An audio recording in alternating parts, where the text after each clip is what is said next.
uh, from people, I believe there are a lot of people.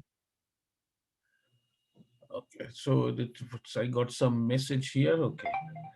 Now, what I'm going to talk about, as Dhananjay was mentioned, it is a hot topic, and what I'm going to talk, and actually, this is a work we started long time ago, and now has is becoming important. And the topic is, as you can see, is how geoscience can help in global climate change. So let's continue. I don't know how to go forward. It is not going forward. Wait a minute. Oh, there you go.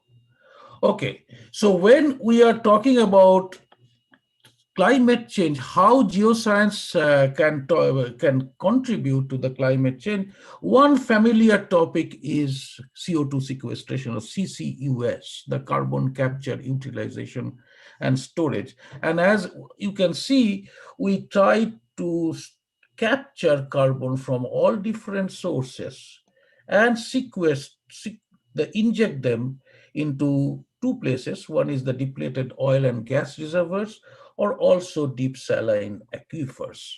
And this is a very, very familiar application, as you know, the CO2 sequestration. And we know it involves remote monitoring of the injected fluids via seismic and other methods. And it is a familiar technology in the oil and gas industry. But I am not going to talk about this in this presentation, but I am going to talk about this. I mean, let's take a look at the marine streamer data. This is what I am showing here is a marine streamer data, and you can see all these reflections. And this is the water layer here on the top. And so this is my water bottom reflection. This is the first reflection coming in. It's a short gather. So these are all the subsurface events. However, if you just take the same data and increase the amplitude many folds, you can see the same subsurface events, and they are shown in blue here, and I just marked it again.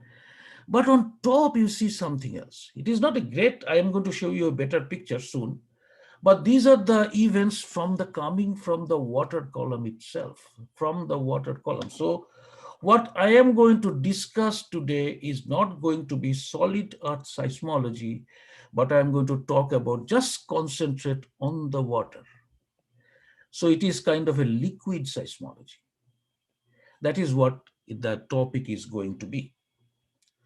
So this is a better picture. So this is just, and this is also called seismic oceanography, by the way. This is also another terminology. Liquid seismology is the term I use, but it is the actual terminology, seismic oceanography. And you can see on your left screen here, right here, you can see a pre-stack seismic gather only for the water column, only within the water column. Everything below in the solid subsurface is muted.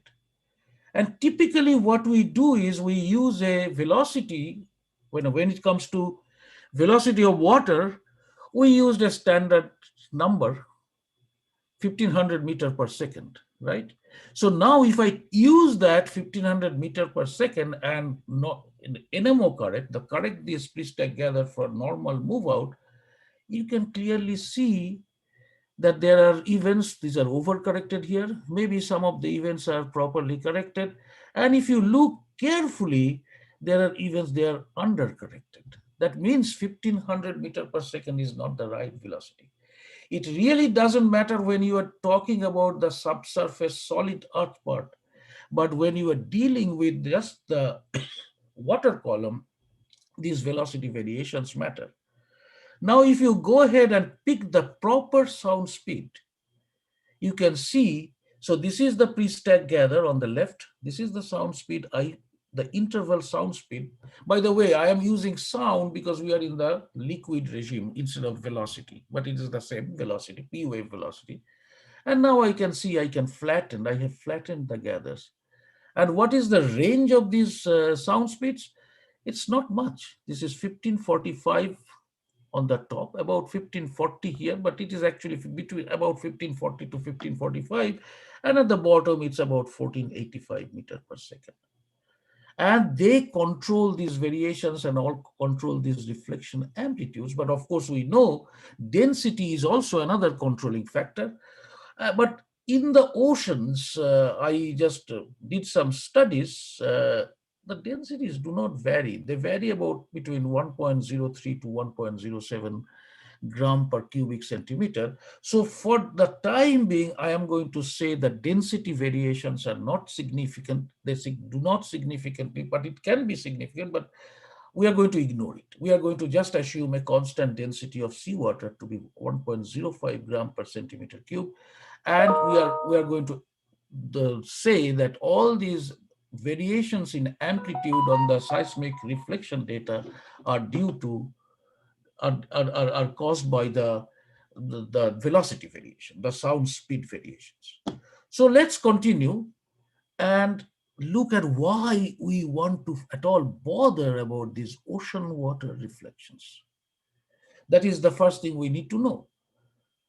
Now, assuming that density is not as significant, these reflections are controlled by some subtle variations of the water column sound speeds. And as I said, we have about 1545 or 1540 on the top end and 1485 at the bottom end. That is what we picked in the previous slide. And these sound speed variations are controlled by this, the water column temperature and salinity, and also pressure variations. Those are the important factors that control these velocity variations. So if we have a good inversion method that will provide me the sound speed, in fact, Amit Padi, it is actually one of my former students. I don't know whether he is in the listening to the talk. He is in the part of the SPG-NA. He wrote a paper and where he inverted the marine seismic data only for the water column for the sound speed. They did that. And he formulated a physics inversion scheme and estimated the temperature and salinity. And what does it tell us? The temperature and salinity? Well, these are the two major parameters. Those are used for climate prediction because that actually controls the atmosphere and hydrosphere interactions. So they are the controlling factors for climate predictions, like the weather patterns. What are the frequency, severity, and of the future hurricanes? So those of you who are in Houston, we have seen that very cold weather. Cold spell came last winter, and these are all and it is postulated those are due to the global climate change, and those things can be predicted. But the problem is the long-term predictions are difficult because the temperature and salinity data are usually sparse. They use some specific sensors called XBT1 sensor, which is called expendable bathythermograph, and CDT is conductivity depth temperature profile. So that measure the conductivity and temperature. From conductivity, they relate it to the salinity. But the problem is you cannot do it everywhere. And that is why the short-term weather prediction are good, but predicting a very long-term weather predictions are questionable because of the sparsity of the temperature and salinity measurements. But the seismic data, it's much denser. It is 25 to 50 meters lateral resolution, or it could be even less. There are some seismic data where the lateral resolution is much less. And therefore, if we can estimate the sound speed from the seismic and it is converted to the temperature and salinity, it can have a potential application for climate prediction. So this is the reason we want to look at and find out accurate velocity or sound speeds of the water columns. That's exactly the reason. So let me just go over very quickly the work what Amit did in his that is actually the one chapter of his PhD thesis. So he provided a methodology with two components. The component one is this. It is inverting water column seismic data for sound speed. That is the one he did. And also he devised a fluid physics inversion for sound speed to temperature and salinity mapping. And this is an overall view. So this is a pre-stack. Again, the same pre-stack data I showed you, but it is for the previous one was only up to about 1 second, but I'm actually showing it for a longer time window. And then you can do the inversion and it gives you a sound speed. Actually, this is actually, I just copied this from his paper, Amit's paper. So he started, what it is showing that he started with 3 different initial models and they all converted to the true sound speeds measured by the expandable bathythermograph. So it is like a XBT measurement wherever you have, it's like a well log what you use. So you can have a temperature, from temperature you convert to the sound speed. And so it's like a true model, and he found that it is matching very well.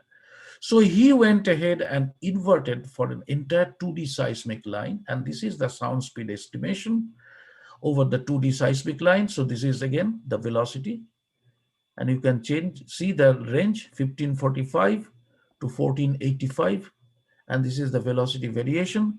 And then he performed a fluid physics inversion uh, method and converted to sound speed to the salinity on the bottom and temperature on the top. So there are ways.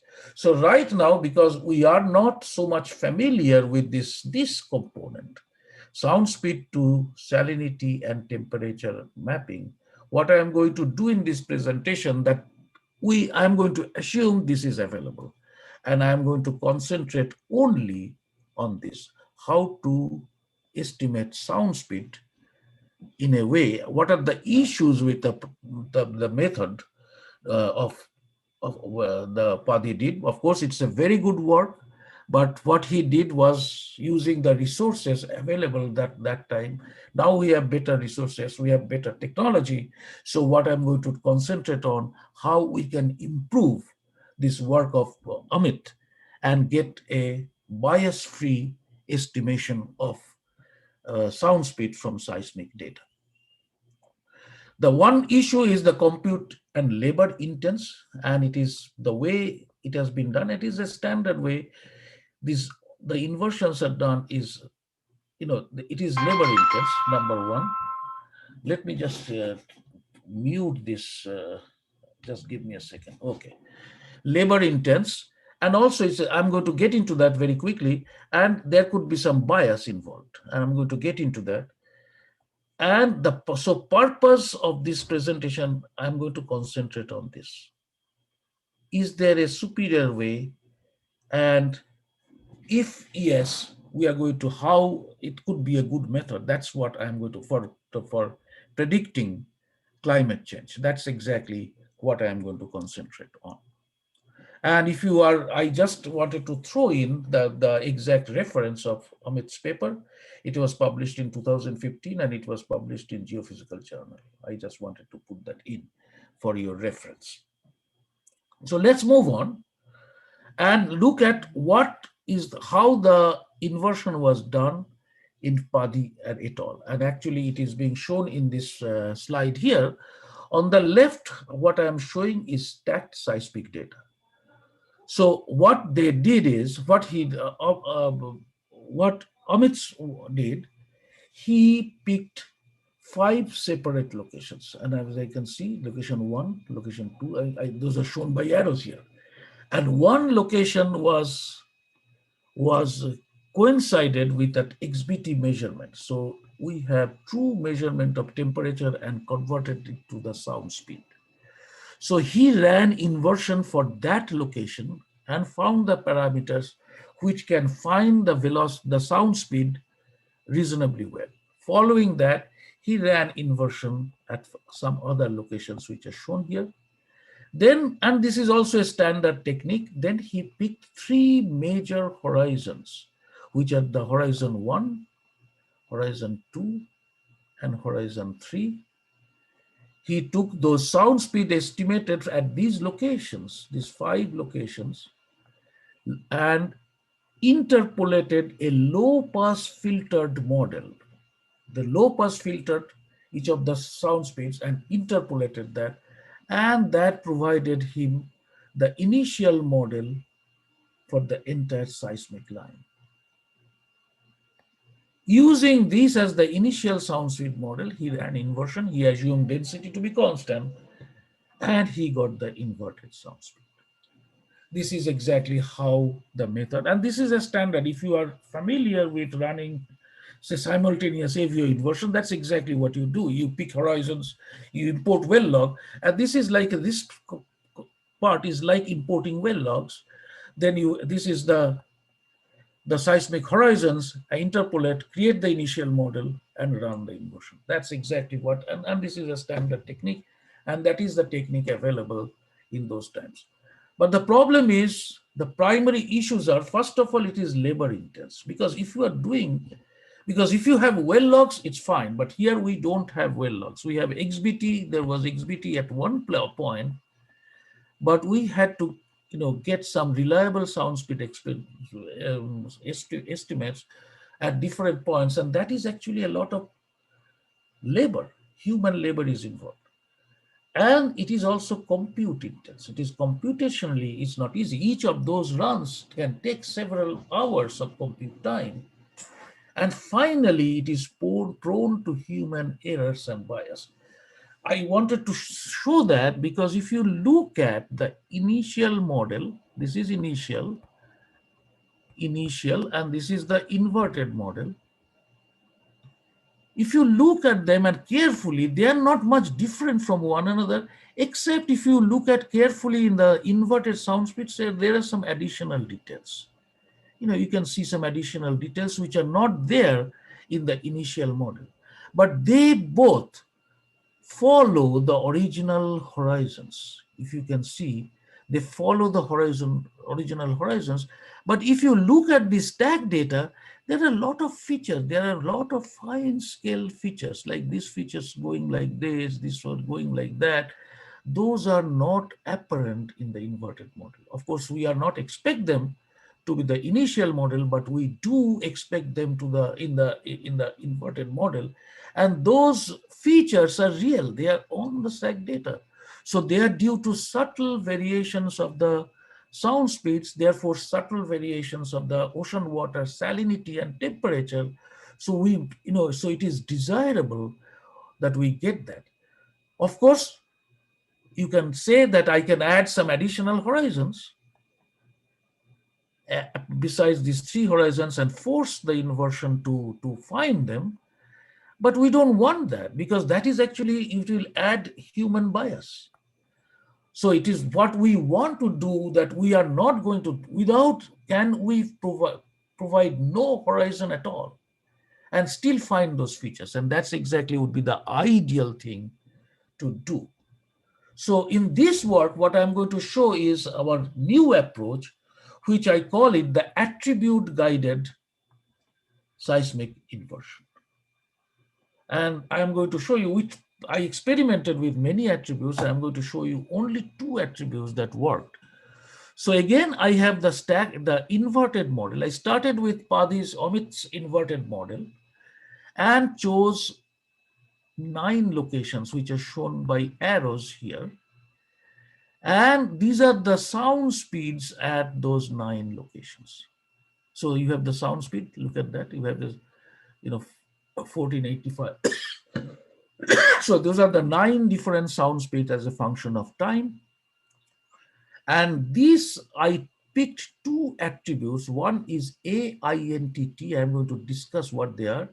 And another one, I call it E sub INTT. And these attributes I computed directly from the stack data. Not even pre-stack, from the stack data.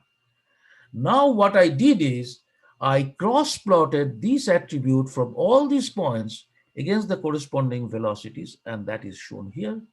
And I cross-plotted these attributes from all these points against the velocities and find here. And you can see, and these red curves are the best fit polynomials. You can see these two attributes do predict, tend to predict the sound speed pretty well, especially this one, especially the EINTT can predict the sound speed. So what if we use the stats data, which you can easily do through velocity analysis and find out this relationship and use that as an initial model. And that's exactly what I'm going to show in the next few slides. But before that, I wanted to discuss what those attributes are. So AINTT is simply the integrated stacked amplitude. So at any samples t, absolute stack amplitude, you take the stack amplitude, take its absolute value and integrate it. And that is my AINTT. And EINTT is the other second attribute, which is the same thing, but integral of another attribute called E of t. And what is this? This is how I calculate E of t. I take the stack data, I Fourier transform, and I get its frequency domain. I go to the frequency domain and of that, and I interchange the real and imaginary components, and I calculate a new attribute called B of omega.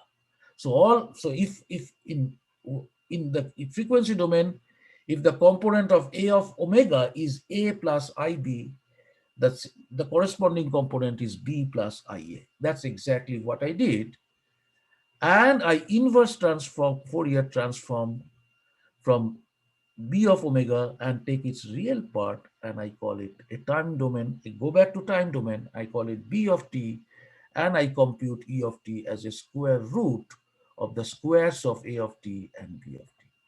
So it's kind of an envelope, but not really an envelope, because in envelope, you don't have to, after the Fourier transform of A omega, if it is A plus IA, you have to take the Hilbert transform, A plus IB, if the component of A, the Hilbert transform in the envelope that a B has to be the Hilbert transform. The Hilbert transform is pi by 2 phase shifted of the original. So B would be minus B plus IA.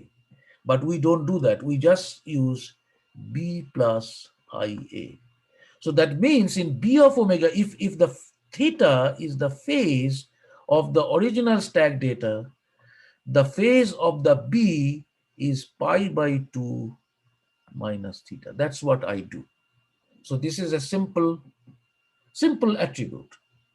And what we can see here, that EINTT, as you can see, is a better predictor of sound speed than the AINTT. So I'm just going to concentrate on this attribute from now on. So one possible approach is use this relation I found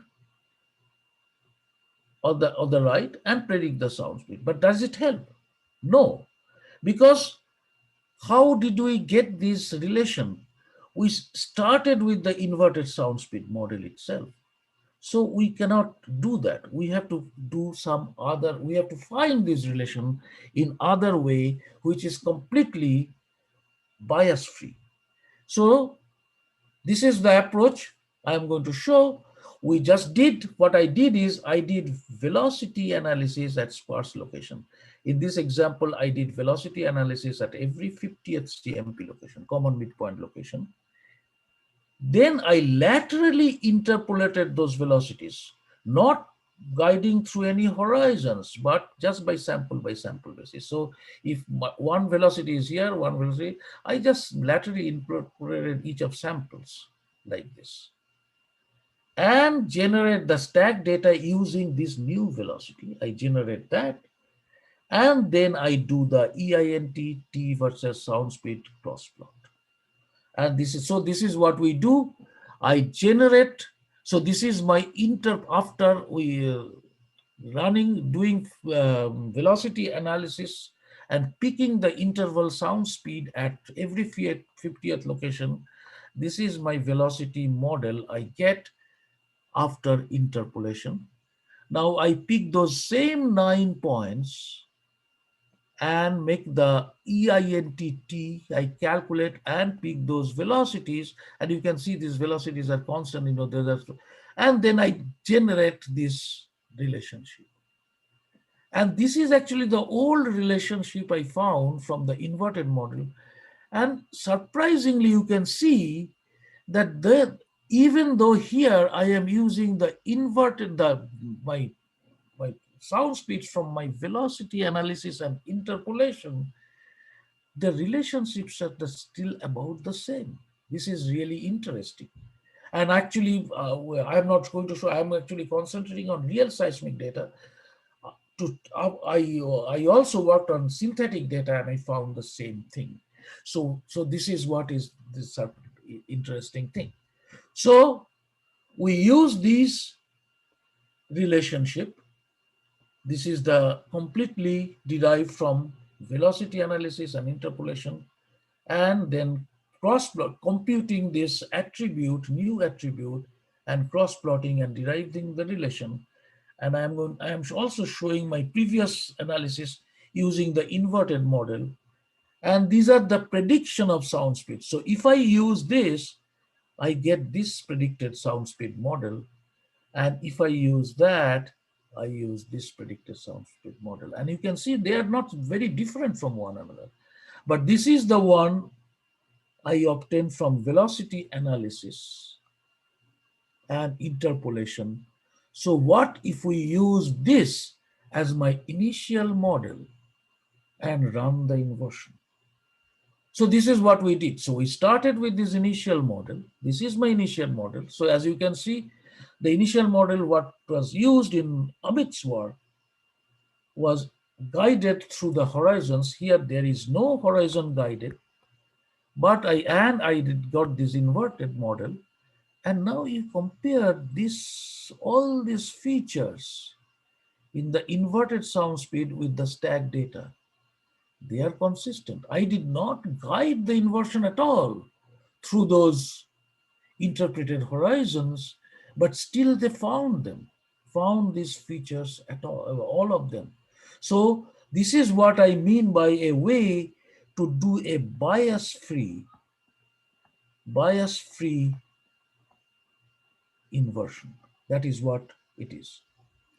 So again, I wanted to compare just with the Amit's work. So this is the newly inverted model. This is the stack seismic data. This is the inverted model, which was, by the way, it is a very good model, and actually it matched the local temperature and salinity variations very well.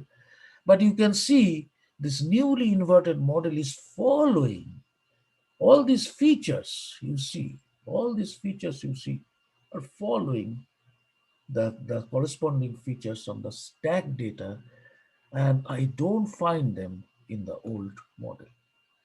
But again, and of course, the inversion, this is a waveform based inversion. So I just to compare with the stack data, I What showed it is the kind of blindly. Martin for a second? Yeah, Shiva says Devashish. The yeah. inversion you're doing, is it a model based or you are doing a sparse spike? No. It's a model. It's a pre-stack inversion. It's a pre-stack full waveform Is it a model inversion. based or sparse spike? What? It's a model based where you part up with you start with the initial model and part up the field and get an inversion result, or the sparse spike where you add the initial No, model. it's a model-based. Smart spike is post-stack inversion. We are not talking about post-stack. This is a pre-stack full waveform inversion. It's a pre-stack full waveform inversion. Okay, Yes, both of them okay, are. okay, So you okay. start with this. So let's go back. You start with this initial sound speed model, and you run the pre-stack full waveform inversion, and this is the sound speed model you get. Am I clear? Hello? হ্যাঁ দাদা আমি mute করে দিয়েছিলাম, you are absolutely clear. Okay, okay, let's go forward.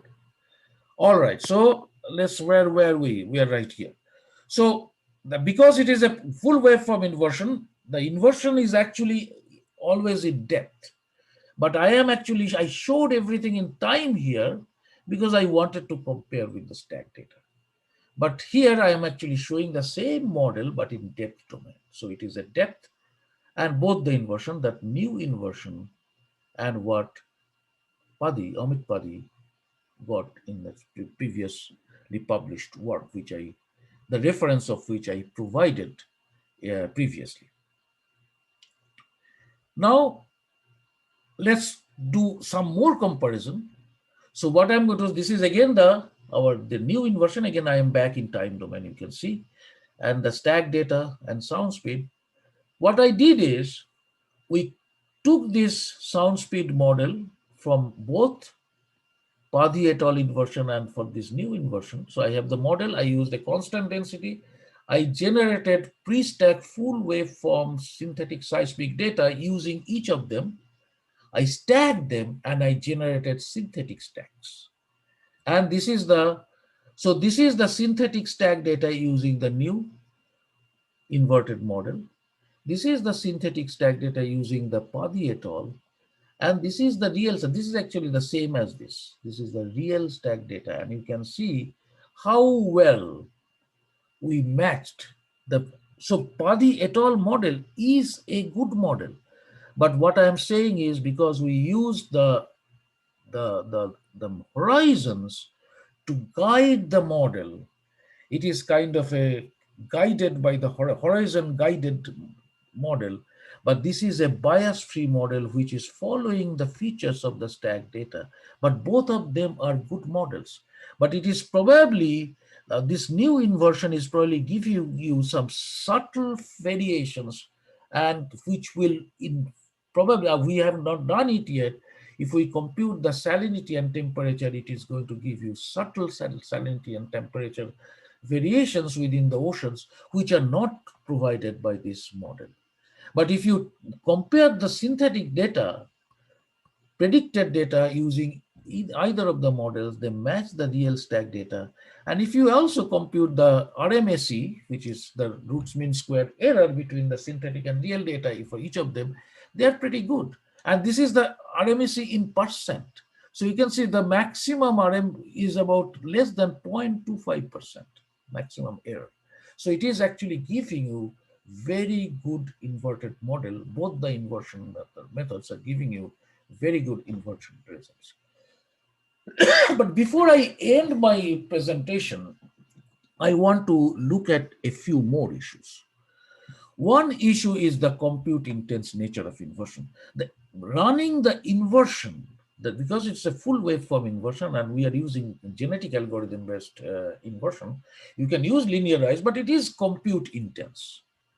So recently there was a work, actually, Ritam, I don't know whether he is listening to it, Ritam Biswas, he wrote two papers, one in the ACG expanded abstract and one is published in interpretation. He wrote a CNN-based convolutional neural network-based approach for post-stack and pre-stack inversion. And they showed both supervised and physics-guided approach for training. And this is how we can use the same concept we can use in here. So we can, because we know that that attribute EINT is the predictor, we can, in the input layer, we can have this at some sparse locations. We can feed it to some deep learning architecture, and it will output the model.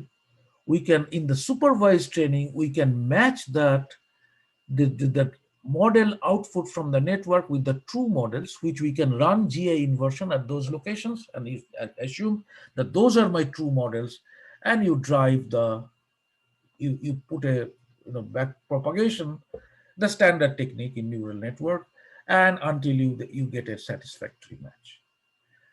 For the physics guided training, on the other hand, in addition to those EINT attributes, you also have the pre-stack seismic gathers in tau p domain for those same locations, and you have the use this output model, and you calculate tau p domain synthetic seismograms, and you match them, and that drives via back propagation that will drive your network. And once you satisfy the match is satisfactory by either through either the supervised or unsupervised physics guided, you output results. And it would be interesting to see, suppose we are doing actually from this data set is from South China Sea. It would be really interesting that if we train the network from South China Sea data, for example, using this, and you get those oil, and can we do domain of adaptation? Go to Gulf of Mexico data, for example, and try to predict it and see if there, that would be really a big computational change in computational efficiency, and that is what should be done.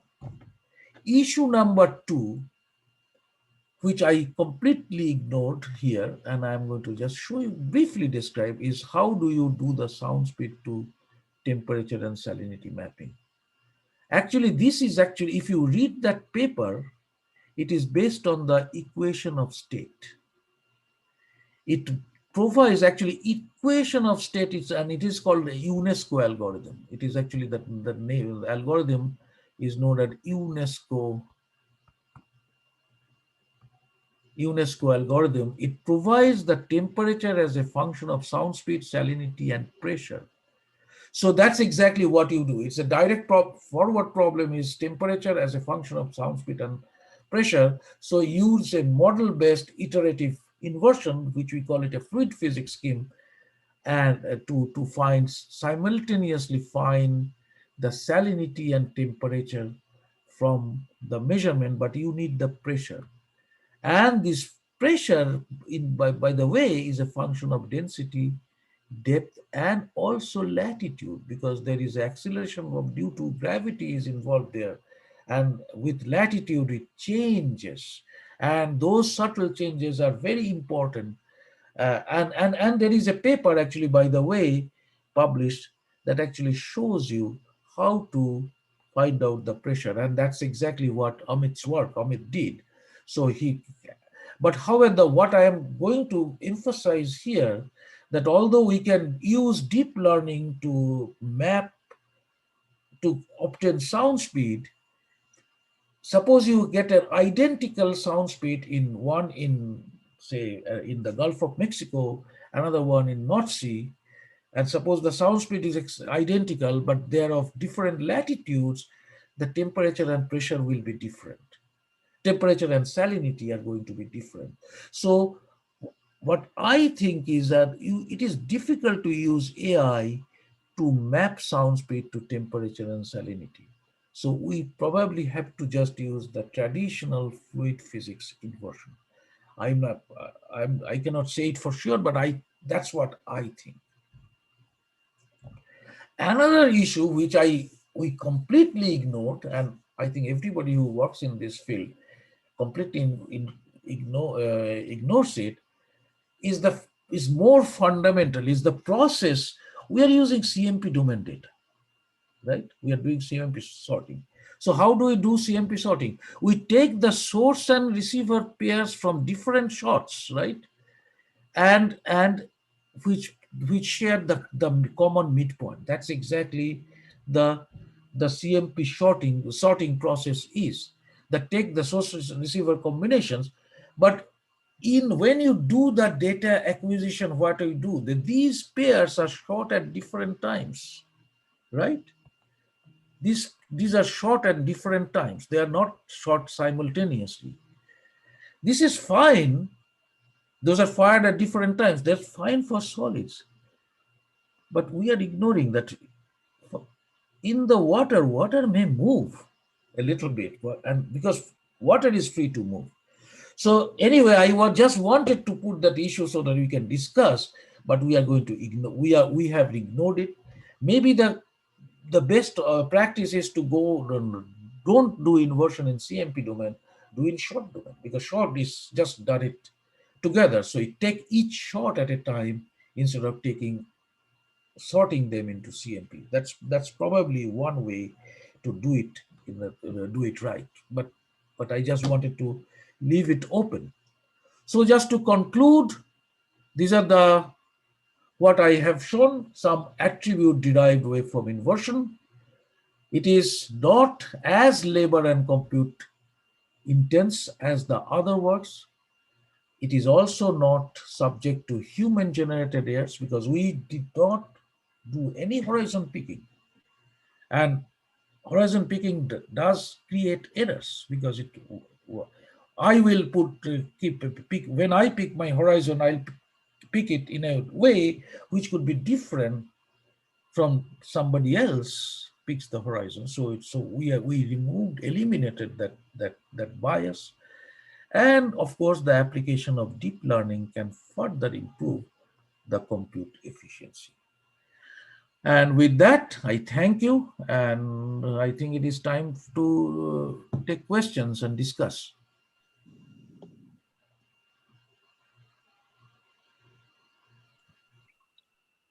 I think there are some questions on the chat room. Okay.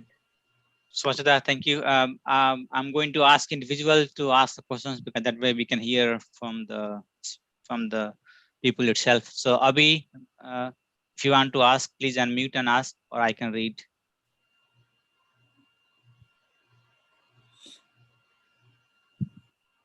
Okay, I'm going to read. Swachita, the first point is how do we validate the temperature gradient or any other results from the seismic? See, the temperatures are, there is a standard equation of state is available.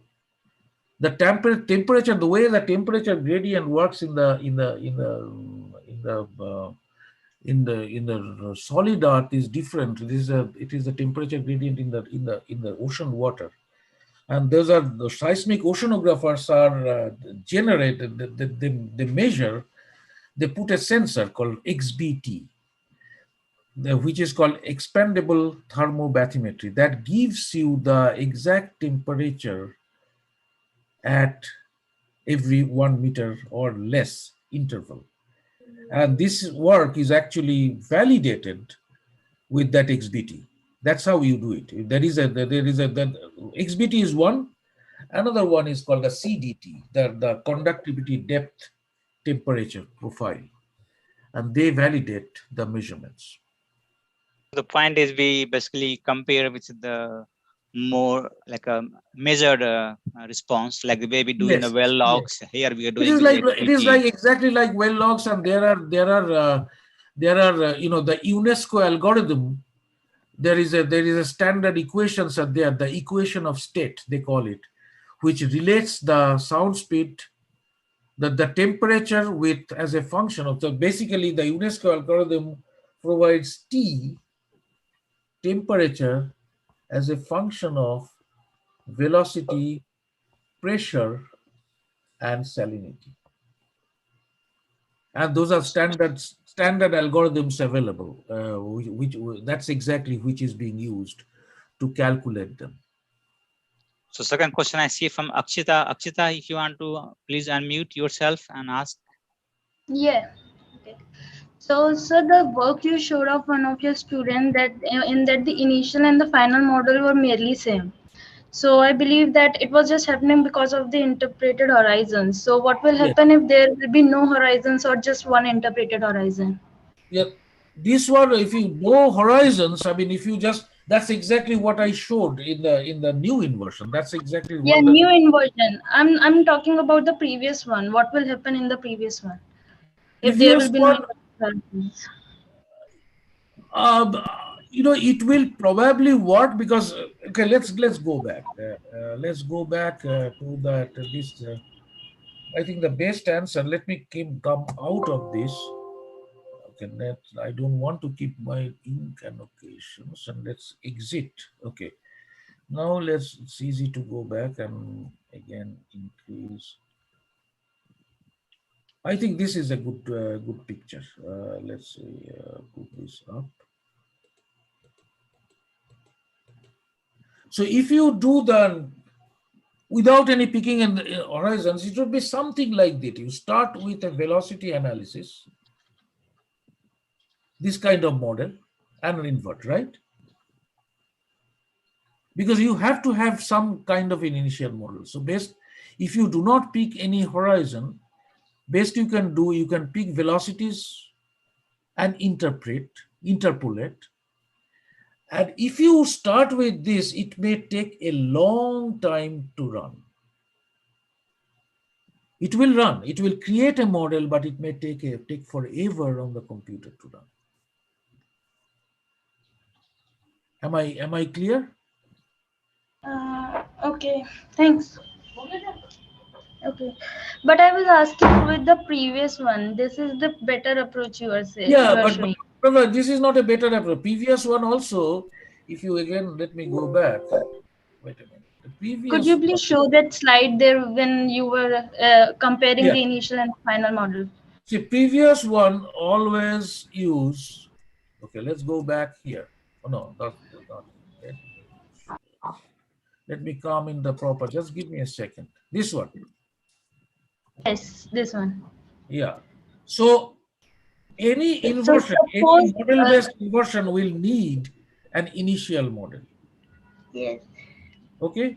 So you can run the inversion. What you are saying is you just run inversion at these 5 locations and manually interpret without any horizons. That's the question you were asking, right?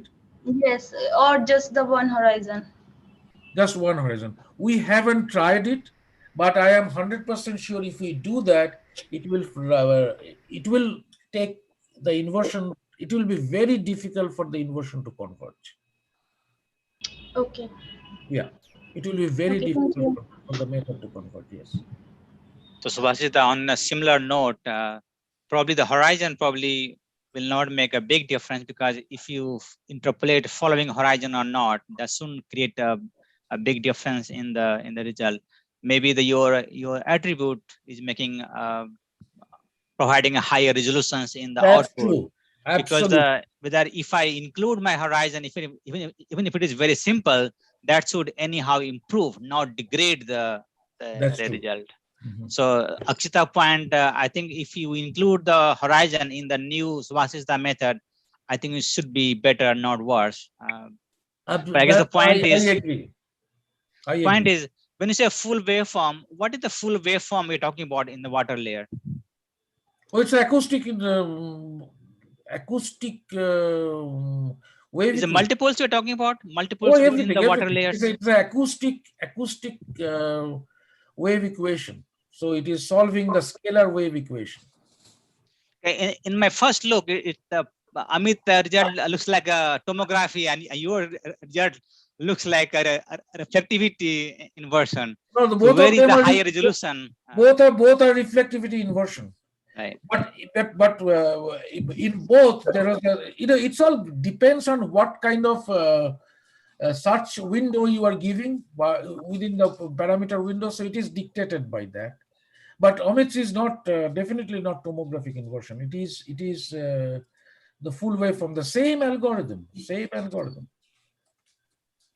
One last point for me, Swajita. Any special processing you do for the water layer response? Because No, they are no. This is just no processing is being done. You rather don't migrate or do anything. And actually, by the way, the one thing I just wanted to show emphasize here. This is actually, let's go to the depth domain model, and I'm going to show you where is the depth domain model. Okay, this is time domain. See, this is actually, you are seeing all these, these. I wanted to emphasize this. This is, see, the depth axis here is 1 kilometer, right? 1 yes, kilometer. And this is actually the CMP axis. There are 1,000 CMPs, right? 1,000 CMPs at 25-meter CMP spacing. So this is 25 kilometers. So this is not to the horizontal and vertical axis in both these plots are not to the scale. I just okay. wanted to emphasize that. So I see another questions. Parthoda, if you want to ask questions, please unmute. Okay. Okay. So anyway, I'm going to read his question. What about the tidal effect? The tidal wave will have an impact to your estimation? Yes, that's true. The tidal effects were removed from the data. That's true. So going back to the question, I've totally forgot about this. The tidal effects, they study the tides and they remove it. They do some of a static correction to move everything to a given datum. Yes. So it is similar to follow up. I mean, that's an excellent talk. Just to follow up on the tidal effects, I missed that part. How do you handle loop currents? Because that's an issue in Gulf of Mexico. Those are actually, we were given the data after all this processing. In fact, Steve Holbrook and his team when they were at University of Wyoming, they did all the processing. So I think they used the standard procedures to do that. But yes, that is something that was definitely removed before this analysis was done. Okay, thank you. You're welcome. Dhananjay, can I ask a question to Shubhashis? Please. Okay. Shubhashis is Devashish once again. Yeah. Shubhashis, I have got one confusion. You showed the effect of the initial model and on the final inversion. But I understand that you are doing a full inversion that you have said, and which is a global optimization. Yes. Right? Mm-hmm. So how the initial model choice is making a difference? I'm not talking about your work per se. Initial model choice can make a difference, although it's all these global optimization methods say that it is independent of the choice of initial model. To some extent, by practical experiences, it is. Because it is true, it is actually independent of the choice of initial model under these conditions. Few conditions. Number one is the population size has to be infinite in theory, but large, number one. Number two, the model space, the search has to be very, very large. And it has to be like if you're using genetic algorithm, it has to be taken to the large number of generations. But we cannot do that. We have to use a finite population size, finite search window, and all these things. So excellent answer, Dada. I mean, that's what I wanted to hear. Yeah, and those are actually they control it. So yes, in theory, yes, but in practice, no. But probably it works better than linearized, maybe. Can I ask one more question? Again, not related to this particular work, but in general related to inversion, because say you are an inversion guru. It's a known inversion guru. So if Dhananjay permits me, I want to ask that question. Please, go ahead. Shubhashis, in initial model, whether it's of course, I'm talking about model-based inversion, not a sparse spike, where you add the algebraically the high-cut filtered initial model. In model-based inversion, what is the effect of the bullseye? Because I have experimented myself, having the bullseye or remove the bullseye doesn't make much of a difference. It's a proper model-based inversion. If you have got enough number of wells. So can you give a take on that? I think I believe you. I agree with you. Probably you have done inversion yourself more when you were in the industry than I have done. No, Dada. Yeah, but I trust. Yes, that is true. Even Partho can answer. Partho is also another. No, sorry, I missed your answer. You believe in what? I think you are right. What you are saying. Yes, I mean, bullseye or no bullseye doesn't make any difference, right? I believe so. I think so. Even I have seen that. I've seen that. I've got experimented data. I've got some 20 wells where I've just created initial model where the bullseye there, and then I created initial model with kriging it so that there is no bullseye, and the inversion result identical, yeah, almost identical. Of course, if you subtract each, there will be some residuals, but it is looking at it. Yeah. Thank you. Any other questions, comments? So Subhashita Imtiaz, just a quick question. Yeah. I wanted to understand the application of this. Like, what am I getting? Do we need that kind of details that you're trying to provide, or I am satisfied with the background for climatology kind of purposes, right? Or Yeah. I'm said because with details will add you add uh, inconsistencies too. High frequency. You may introduce things which may not be right. So Yeah. are the climate people satisfied with what Amit Padi was doing, like the background model, or they need more details? We are actually, I just sent an email to the atmospheric science department at University of Washington, Seattle. I first tried at our university, but they are saying that nobody is working on this kind of, it is actually a subject of the interaction, atmosphere, hydrosphere interaction. Okay. And, uh, and, but I haven't heard from him. But what I feel is probably those details may not be of interest, as you are saying. Vasudha, just to comment, my batchmate Pawan from NIO, he working on this same topic, and I chat Yes. all the time. So what I heard from him, I'm just saying what he told me, and maybe a little bit changed version is. There are many uses of these actually high resolve images of the sea within the sea layer. For example, if the water is coming from the river and how it comes into the ocean, Yeah. and they make different layers. Even the fishery group, they use different of these models to find out where the That's fish what, will migrate to the one to yeah, other place. Like yeah, that's this, there are many uses. that's what I was coming at. For as I say, that for weather prediction, may not be, maybe they need a smooth model, but when they deal with ocean dynamics, that is another application of this.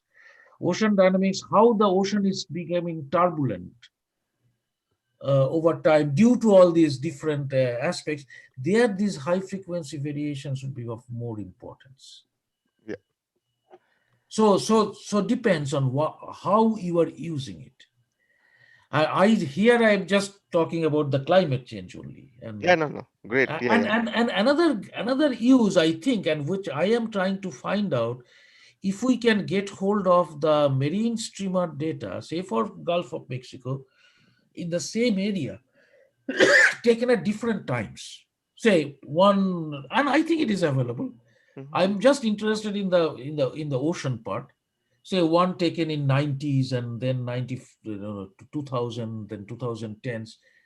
And can we look at the time lapse kind of analysis and how the salinity and temperature is varying in a time lapse sense? Can it generate some future prediction of the climate? This is something could be of very, big interest. You're lining up a lot of future funding for you. See. I, see, Vasudha, you are talking to I am Imtiaz. applying. See, I am applying right now. I am applying. I am actually writing a letter of intent to the geoscientists without borders. No, this is great No, one. no, The, Subhashita, Imtiaz worked on it a few years ago. He talked about in SCG about the water velocity impact to the seismic imaging. But if you do the 4D seismic and if you estimate the velocity, there are quite a bit of the variation of the velocity. So again, Exactly. Imtiaz can talk to you about that. It's already yeah. published. Yeah, there is a velocity changes. There is a very. It's subtle. It's Yeah, not we much. we invert for it for with direct arrivals because the node is sitting on the bottom, right? So Yeah, we yeah, don't yeah, see any reflection. We just yeah, invert for the direct arrivals, and we yeah. get similar profiles. This is like I think the paper is from Advocat, where you can fit 5 coefficients to describe these, right, curve? So you get something like, let me go back. Something So like what you were seeing: high velocity up shallow, and then it decreases, yeah, yeah, then yeah. That's then this there one. is a turn. There's a There is a turn. turn, Yeah, there is a turn, and it goes back in deeper layer. So and then becomes pretty smooth as you yes. go deeper and But deeper. it's pretty interesting. This study that we generally first thing we do in processing is mute, mute, right? Mute that That's above exactly the. what he did. Say, look at this. Everything is muted. Yeah, See yeah. here, everything from all the direct arrivals were muted because it was interfering. But you can see some relics here. Do you That's see those lines? yeah. So for the Yeah, nodes one, what happens, Swajita, because we are acquire so much far offset. So the assumption you make is the spatial for a particular time you have the spatial variation is 0, but you're not Yes, looking at that. You are looking at spatial I am not variation. looking at that. I'm just looking at Yeah. exactly. But for you, there's another thing that's changing is your snapshot is for one location, but at another location is at another time. So you have to That's exactly what my last slide was. yeah. That I, I think I have some, I have been thinking about this, like this one. When you are doing this CMP sorting, you are taking those short receiver pairs from short at different times. But you have like, let's say you're looking at 3 kilometer or a kilometer water depth. You're probably traveling 3 kilometer offsets there, right? So if Yeah, it's a narrow towed streamer, 3 kilometer offsets at a 4 knots or 5 knot speed, you're covering in 30 minutes. Do you expect enough variation happening in that 30-minute we range? don't know if the ocean is very turbulent. I have no idea about how turbulent the Yeah, ocean yeah. is. Yeah, I mean, the details you're showing what maybe is the speed matters. of, at what speed the water moves in the deep oceans? I don't know. Yeah. So I think you will benefit from both the stream. If there was a streamer data shot and OBN shot, like you need to look at OBN, like the direct arrivals, looking at Direct direct arrivals arrival. and Yes, trying to that's look a at good that. idea. You Yeah, may benefit from there. Well, it's that's fantastic work. The applications are, I cannot imagine the applications, but that's why I was probing a little bit. Oh, why do you need that details? But I think Dhananjay pointed out the fishery angle, which is very interesting, right? That's yeah, another angle to look at. But there yeah, are exactly, other things to exactly. explore there. Mhm. Fascinating. Yeah. So anybody else has experience inverting in the water layer and would like to share, please? Is Amit there? No, I don't see Amit and I don't see Ritam as well. So another point, Subhash, is that you talked about the new attribute ET, which is not envelope. What did it mean? I mean, if you have any comparison Okay, showing the envelope versus the new one, let me tell what you did it the physically actual. mean? Let me tell you the actual story. I wanted to calculate the envelope. See, let's go to that slide there. I wrote a small little code and I computed the envelope. But when you are computed the envelope, that B of t, can you see my movement of my Yes, mouse? yes, yes, The yes. B of t has to be Hilbert transform, right? Correct.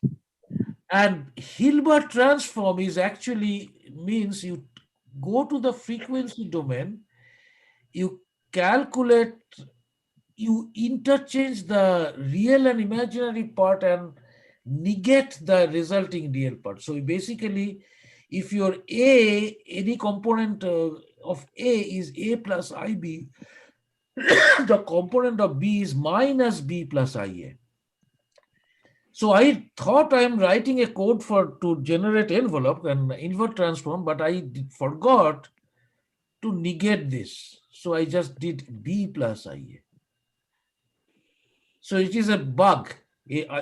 But this is probably the first time a bug in my code created an attribute that works.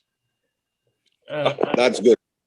Yeah, and then I went back and I said, oh, I have a bug in my code because the Hilbert transform is pi by 2 fish advancement of the original frequency domain data. So it has to be minus B plus IA. And I did that, and that envelope was giving the same response like the integrated stacked amplitude, not very different. So I said, okay, I'll just use this. So physically, it means that if theta is the phase for the original stack data, then the phase of that E of t is pi by 2 minus theta. So what you are doing, Subhashishda, I think you're doing a poor man's inversion. Yeah, So exactly. pi by 2 phase shift is actually an inverted, like if you want to do a poor man's inversion, right? That's true. And I'm using that as my initial model. Yes, so that's what's happening. I think Yeah. you're making an impedance model through the seismic, through the stack. Yeah, exactly. Exactly. Assuming constant density. Yeah. Yeah, exactly. But Imtiaz, he's not taking that one. He's taking the absolute number. He's computing the envelope of that. A and B. I am taking the So absolute. I'm just trying to find physically, what it. So if you have a trace and if you compare, then probably it might make it easier how different they look. Yeah. But it is ultimately energy, kind of some kind of energy, because we're competing Some and kind of energy. Yes, yes, you are right. Yeah. But it seems to work. It seems Good. to work Yeah. fine. I will look at it. I will try sometime. Yeah. MATLAB Yeah, experiment. what I want my student to do is try this on Solida. So basically, what I would be a good idea, and you may also try it. You extract the AVO gradient, AVO intercept, and AVO curvature, and find out and compute E, this my attribute from a combination of those, and see which one relates to what. I mean, can you find some attributes what can predict P wave velocity, another one predicting shear wave velocity, another one predicting density? It is going to be hard, but it may work. Okay. Thank you. Good talk. Anybody else? So an hour, 50 minutes. So we are on time. Okay. Okay. Yeah. If there's no talk, any other questions? Yeah. Go ahead. This is Partha here.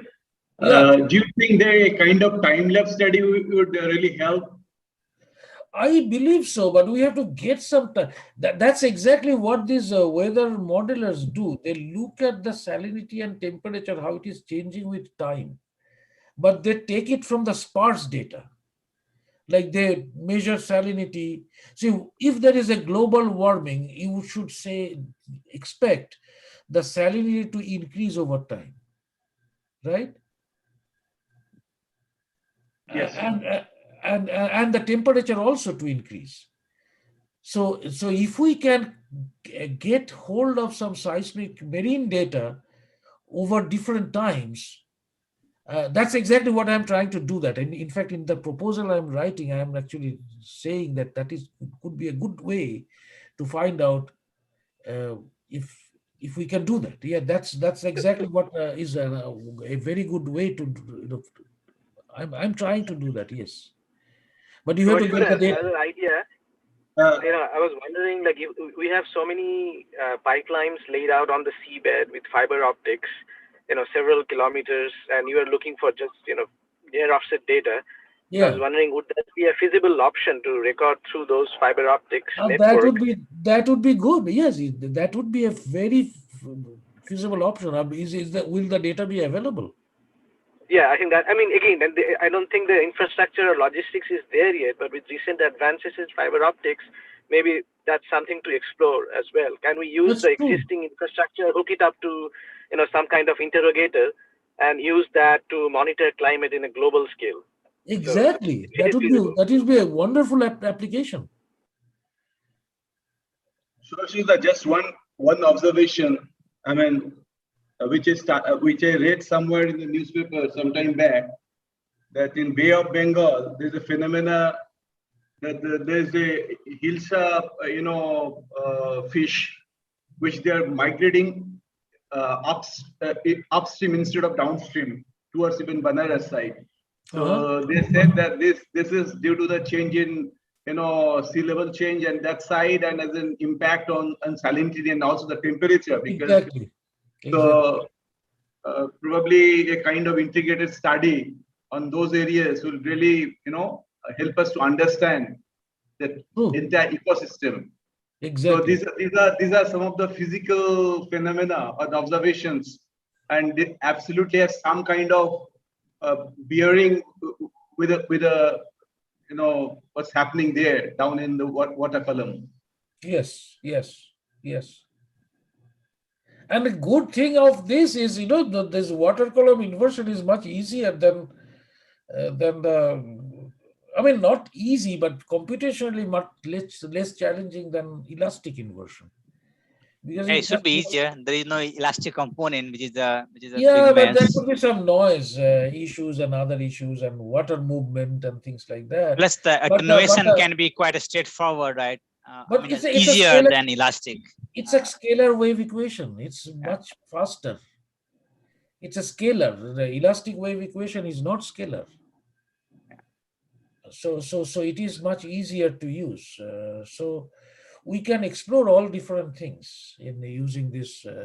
I think acquisition to processing and interpretation, the entire concept is very important here. It's not really very expensive proposition, to be very honest, considering the kind of impact which would have. So Exactly.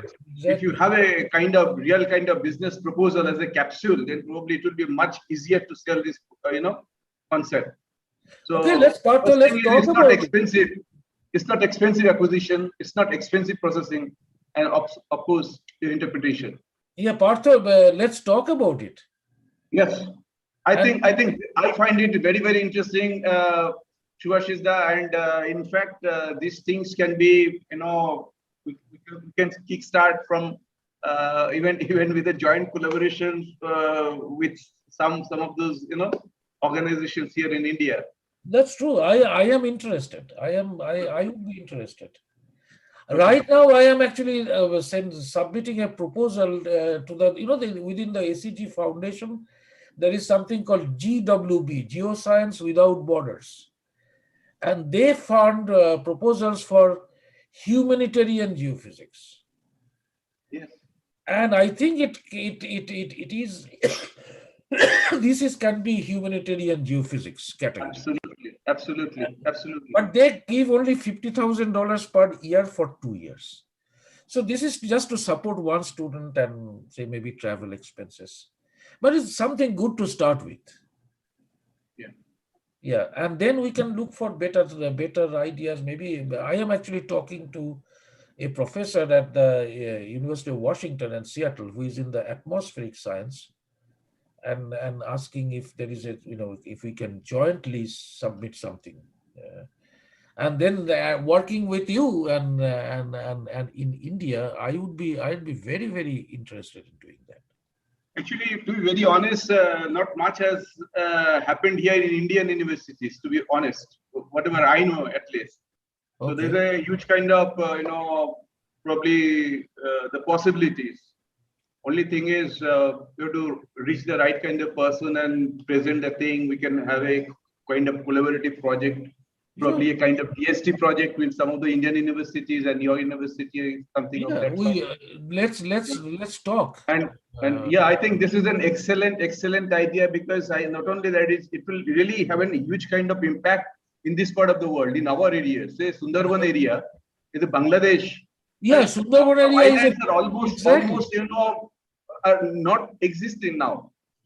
Right. In Bandarban areas, it's a huge kind of human issue these days. Right. In some of those islands of our Sundarban, no more there. Right. So if you're talking to the Indian cities, I think I know that Pawan has been even working on this for last at least 5 years, if not 10 years. Yeah, Pawan is actually, I met with Pawan and published few times, so it'll be good to ask him. I know he's working on that. Yeah. And maybe involving him would be very important. I think so we can think of some interesting project. This is very, very interesting. I found it excellent. Idea. Yeah, thank you, Shubhashishda. You're welcome. You are welcome. Thank you. So let's wrap up the talk now. Shubhashishda, once again, thank you. We will we recorded the main part. At least I recorded the main part of the talk, and we'll put it in our YouTube channel so people can watch Sanjay, do you have any announcements for the recent resources we added? I think you had some recommendations we added to the website. Do you want to make any announcements on that? Just in case if anyone is interested. I guess people have gone out. So I always say that if you go to the spgnorthamerica.org, whenever we find new data or the software been available, we try to put it on our link so people can go and access it. Whether it's SCG through or any other company showing up or giving up their data or software, we try to make a list so people can find the resources there.